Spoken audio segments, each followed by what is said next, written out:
Kabi-kabilang protesta ang isinagawa sa harap ng Kamara kaugnay pa rin sa engkwentro sa Mamasapano at sa panukalang Bangsamoro Basic Law. Ang isang miyembro ng Government Peace Panel na nawagang dinggin na ng mababang kapulungan ng BBL. May ulat on the spot si Victoria Tulad. Victoria?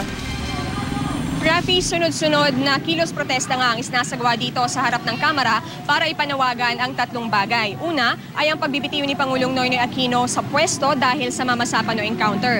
Ikalawa ay ang pagpapatuloy ng BBL o Bangsamoro Basic Law hearings dito sa Kamara. At ang ikatlo ay ang pagpapatuloy din ng investigation ng Kamara tungkol sa Mamasapano encounter.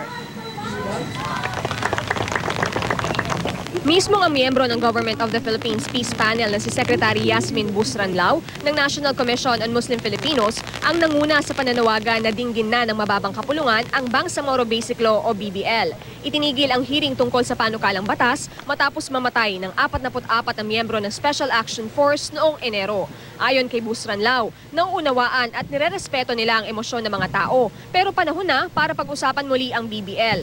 Ito raw kasi ang magbibigay ng pangmatagalang kapayapaan sa Mindanao kung saan nagdurusa ang mga sibilyan dahil sa walang tigil na kaguluhan. Dinepensahan din ni Busranlao ang BBL na masusi raw nilang pinag-aralan at binuo kasama ang mga miyembro ng MILF Peace Panel. Taliwas sa sinasabi ng ilang miyembro ng Kamara at Senado. Ayon kay Busranlao, sumusunod sa saligang batas ang mga probisyon ng BBL. Halimbawa, ang bubuuing Bangsamoro Police ay sakop pa rin daw ng PNP. Ang bubuuing COMELEC, Civil Service Commission, Commission on Human Rights at Commission on Audit ay nasa ilalim pa rin daw ng pamamahala ng national government. Ang pinakamahalaga raw, nangako ang MILF na isusurrender nila ang kanilang mga armas para makamit ang kapayapaan.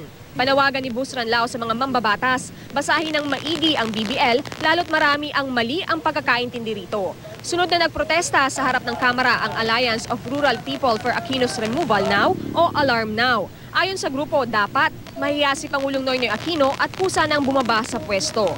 Base na rin daw sa PNP Board of Inquiry Report, malaki ang pagkukulang ni Aquino dahil ang nooy suspendidong si PNP Chief Police Director General Alan Purisima ang kanyang kinonsulta tungkol sa operasyon para hulihin ang international terrorist na si Zulkifli Binhir alias Marwan. Hindi raw sinunod ni Aquino ang chain of command.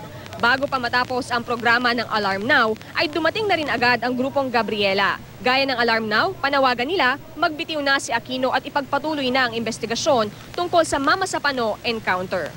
Kami po ay nananawagan sa mga kapatid natin na mga Pilipino, no, Muslim man o maging Kristiyano, na ito pong usaping kapayapaan sa ating bansa ay matagal na po to.